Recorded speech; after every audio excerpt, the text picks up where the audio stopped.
Takers have no limits and givers have no boundaries. This message is for the givers, those that suffer from the disease called people pleasing.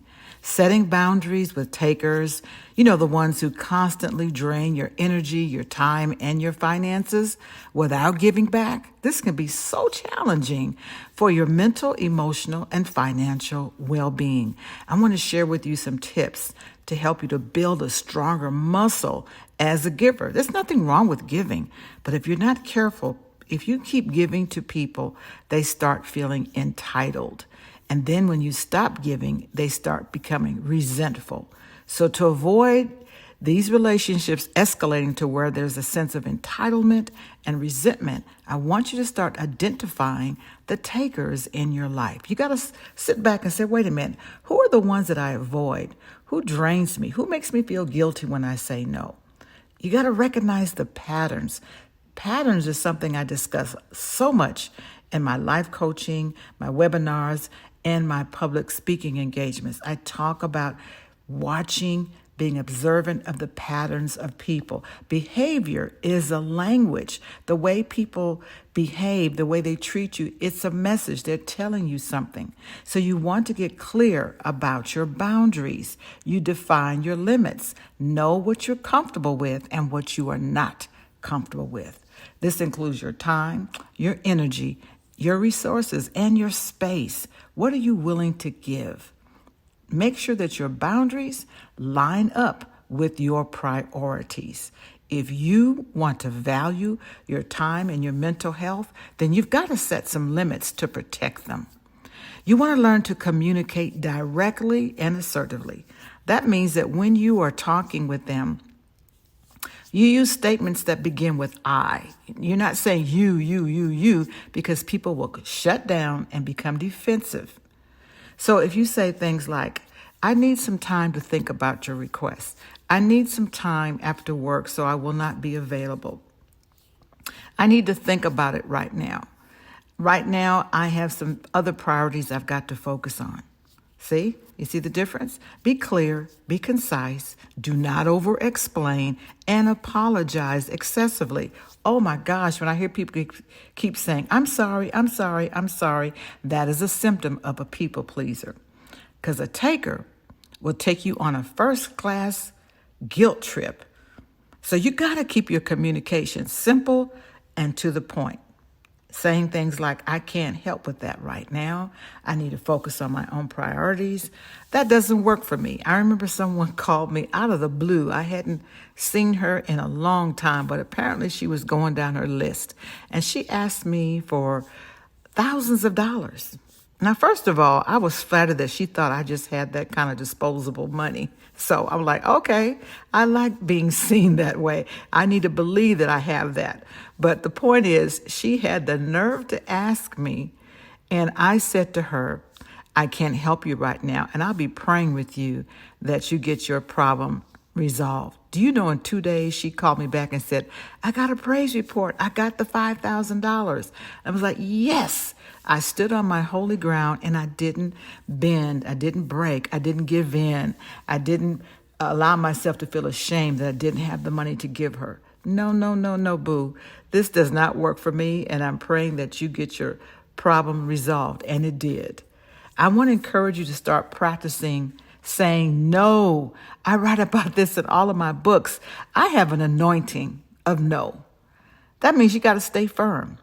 Because when a taker pushes back, you got to stand on your holy ground and not feel obligated or feel like you got to justify or defend your boundaries. Don't do that. Please do not feel obligated. Do not justify, and no, do not defend your boundaries. Do not be a punk. Do not be weak. Start with small things like saying, I'm not able to help you with this, but I hope you'll find a solution. I'm busy, but we can catch up another time. See, that's another way of saying no without saying no.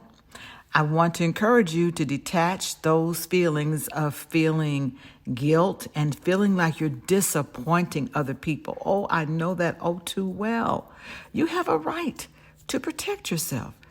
Takers often rely, listen to me, They rely on you feeling guilt or feeling like you don't want to disappoint them. Let me tell you, it happens a lot with family. Oh, I know it happens with our children. I know it happens with our parents or our siblings. So you've got to reframe your mindset and realize you're not being selfish by prioritizing your own needs. You're just making sure that you have a healthier relationship with people. Let go, heal from the disease of people pleasing. It is not your job to make everyone happy, because when you take on that job, now you're giving people a sense of entitlement. And when you say no, they start to resent you. Takers, they'll learn to adjust and they'll move on to someone else on the list. Okay, now learn to limit your contact and distance yourself if you have to. And I know that's hard with family, but it's so important that you learn, how can I limit my time, limit the conversation on the phone, limit my physical presence? How can I create a space of grace for myself where I'm not always available and I'm not always vulnerable? Next, I want you to follow through with consequences. This is a parent lesson I had to learn. Because when I was always saying yes to my children, they start expecting you to always say yes. And when I realized that I wasn't setting boundaries, I wasn't setting up a reward system where you've got to earn it. And I learned to cut off privileges when they didn't earn it. Oh, that was so hard, because love is blind sometimes. Love is blind, and we don't see that people are using us and manipulating us and feeling entitled. You've got to be consistent. Do not back down when a taker tries to cross the line. You need to understand that your boundaries are firm and non-negotiable, okay? And lastly, focus on developing your more relationship with givers. I work with so many women, and I recently had a situation where someone said to me, Jewel, I cannot believe all the love that I received. I cannot believe how people were showing me so much love and giving and helping. And she said, I'm not used to being in that position. She's used to being the giver. So we've got to have a balance. I'm not saying always be the giver, and I'm not saying it's something wrong with receiving, but it's got to be a balance.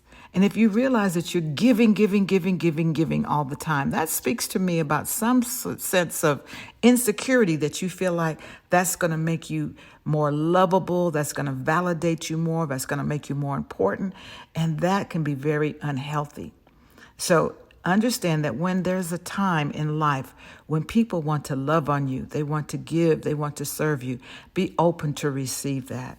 Because people need to learn how to give. They need to learn how to receive. It may come very natural for you and not natural for takers and receivers.